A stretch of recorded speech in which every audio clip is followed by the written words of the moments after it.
Looked around me, I noticed a man staring at me, and this made me suspicious. I knew he had been watching me as I took all my money from the bank, and I suspected he had some bad motives in his mind.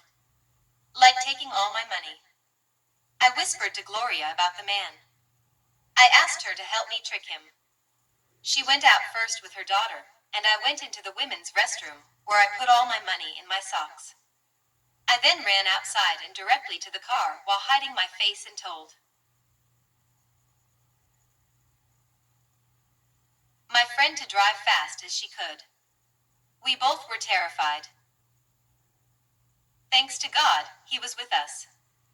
The book of Deuteronomy 31:6, NKJV, which says, "Be strong and of good courage, do not fear nor be afraid of them. For the Lord your God, he is the one who goes with you. He will not leave you nor forsake you." 151.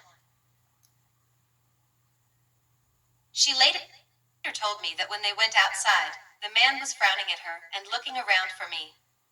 He appeared upset when he saw only Gloria and her daughter, Joan, without me. It was both a scary and funny adventure.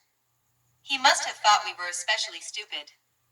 In fact, I felt sorry for him that he tried to victimize me. We visited our Colombian friend and co-worker, Narissa, who knew about my situation. She bought a new pair of socks for me and gave me a pair of used shoes, a purse, pants, and 2 shirts since I had only a couple of shirts, shorts, and socks given to me at the shelter. I had left my baby pictures, clothes, and particularly important personal documents at our house. I thought my life was more valuable to those items, and I probably could get most everything back later. I thanked Narissa for her help and kindness. Gloria and her younger daughter, Joan, took me to their house so I could pack up my things before I headed to Arizona. They then gave me a ride to the bus station. My heart was heavy because I knew I would miss my good friends. I thanked them for their help and kindness. I gave them big hugs.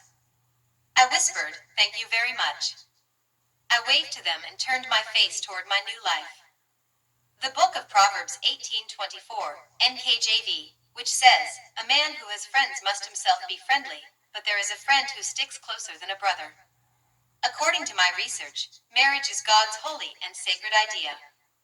He performed the first wedding in the Garden of Eden, thus setting up guidelines for all people to follow. A. Marriage is for one man and one woman for life. B. Marriage is a covenant between husband and wife and, of course, God. C. Marriage is an illustration of our relationship with God, designed to be solid, faithful, and committed. It is based on commitment, not on emotions. D. To survive the pressure and temptations that attack a marriage, husband and wife must be reverence for Christ. Totally committed to making it work. According to Ephesians, submit to one another out of reverence for Christ. E. Wives, submit to your husband as to the Lord. Your husband is the head of the wife as Christ is the head of the church. Now, 152.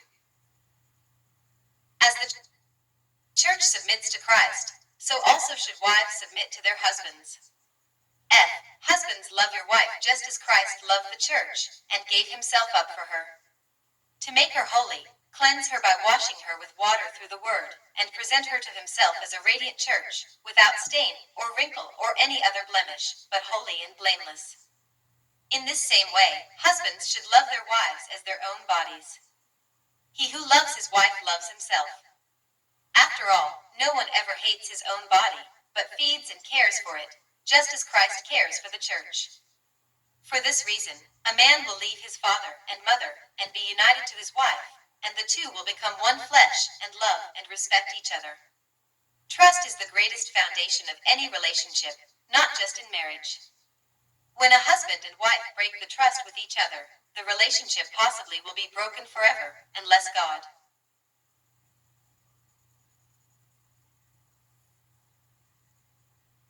intervenes. Jeffrey and I lied to each other from the beginning. Marriage will not survive when there is no Christ, no love, no respect, and, most of all, no commitment to each other. Jesus Christ must always be the center of marriage to make it work, through applying his words. Vocabularies. Panic attack. A panic attack is a sudden and intense feeling of terror, fear, or apprehension, without the presence of actual danger. www.verywellmind.com. Saint. 1. A person acknowledged as holy or virtuous and typically regarded as being in heaven after death. Catholic doctrine that created by man, not by God.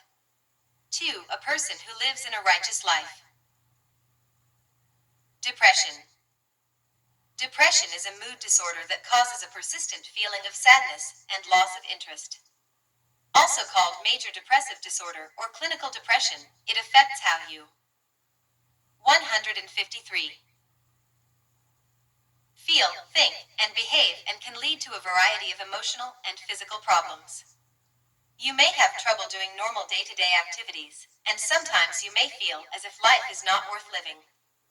www.mayoclinic.org. www.mayoclinic.org. Additional Bible verses. Hebrews 6:10, NKJV. For God is not unjust to forget your work and labor of love which you have shown toward his name, in that you have ministered to the saints, and do minister. Philippians 4:11, NKJV. Not that I speak in regard to need, for I have learned in whatever state I am, to be content. Proverbs 15:27, NKJV. He who is greedy for gain troubles his own house, but he who hates bribes will live. 1 John 3:18, NKJV. My little children, let us not love in word, or in a tongue, but in deed and in truth. Matthew 12:37, NKJV. For by your words you will be justified, and by your words you will be condemned.